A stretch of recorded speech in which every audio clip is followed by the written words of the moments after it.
For today's video, pinuntahan naman namin ang Heart of Intramuros, Manila, the Fort Santiago. Ito ay isang makasaysayang kuta na may mahalagang papel sa mayamang nakaraan ng bansa. Of course, sinadya ko talagang puntahan ang lugar na to dala ang malamusmas na pagkagalak at curiosity. Dahil sa mapandin lang na kagandahan at kahangahangang likha ng historical, madetalyeng nakapaloob din dito ang pinagdaanan ng ating pambansang bayani na si Dr. Jose Rizal bago siya natulan ng kamatayan. Ito ang Jose Rizal Museum, Australia na naglalaman ng mga mahalagang artifact at dokumento tungkol sa buhay at legacy ng ating pambansang bayani. Kung hindi mo pa napupuntahan ang Fort Santiago, the Heart of Intramuros, Manila, abay, bumisita ka na be. Naging makasaysayan ang Fort Santiago dahil itinayo ito noong 1590 at itinoring bilang makasaysayang lugar sa buong Luzon. According to the Philippine Culture Education, noong ikalawang digmaang pandaigdig, ang Fort Santiago ang nagsilbing punong himpilan na General MacArthur at mula noon, dito na niya pinamunuan. Of course, bago namin ipagpatuloy ang pag-iikot sa napakalawak na lugar, we took a moment to attend the mass and express our gratitude to God for all the blessings in our lives. Ito ang labas ng simbahan, sobrang lawak din at nakaka-relax. Ang Fort Santiago ay dating lugar din ng palasyo at kaharian ni Raja Soliman, pinuno ng Maynila noong panahon bago ang mga Espanyol. Base sa isang tour guide dito, sa buong kasaysayan, ito rin ay tahimik na saksi sa pakikibaka ng mga Pilipino. Dito nakulong at naghanda para sa kanyang pagbitay na si Dr. Jose Rizal. Ang mga kulungan ng kuta ay naglaman ng maraming revolusyonaryo at makabayan na Pilipino na lumaban sa kolonyal na pamumuno ng Espanya at Amerika. Sa patuloy na pag-iikot sa makasaysayang lugar, syempre pupuntahan naman natin ang Jose Rizal Museum or SRAM. Perfect na perfect dito ang lugar na pasyalan sa mga magjoang may hilig sa history. Aside sa mag-i-enjoy at marerelax kayo, syempre may mapupulot pa kayong aral. Sa makasaysayang lugar ng buong Luzon, ang Fort Santiago. Okay guys, malapit na tayo sa museum ni Dr. Jose Rizal. And finally, we're here. Ang sabi ko nga kanina,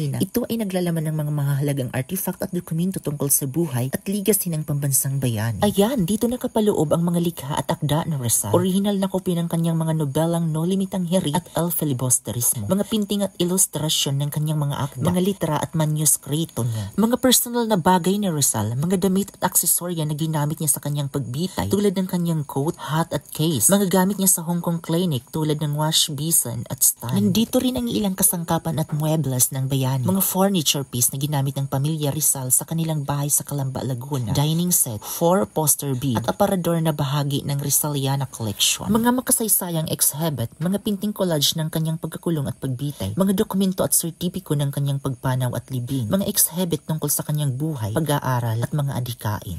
The museum are open to the public and offer guided tours. The entrance fee for Fort Santiago is 75 pesos for regular and 50 pesos for discounted rates. Free naman na makakapasok tayo sa Jose Rizal Museum. Walang entrance fee. Bawal ang picture taking sa loob na naka-on yung flash ng mga camera nyo. Bawal din yung kumuha ng mga videos, pero kasi ako matigas kasi yung ulo ko. Para siguro i-preserve nila yung mga Rizal's personal belongings, mga Rizal's work, mga furniture and antiques, historical exhibits, and historical sites. Thank you so much my dear followers and viewers. Of course, for watching my uploaded videos. God bless us and more power.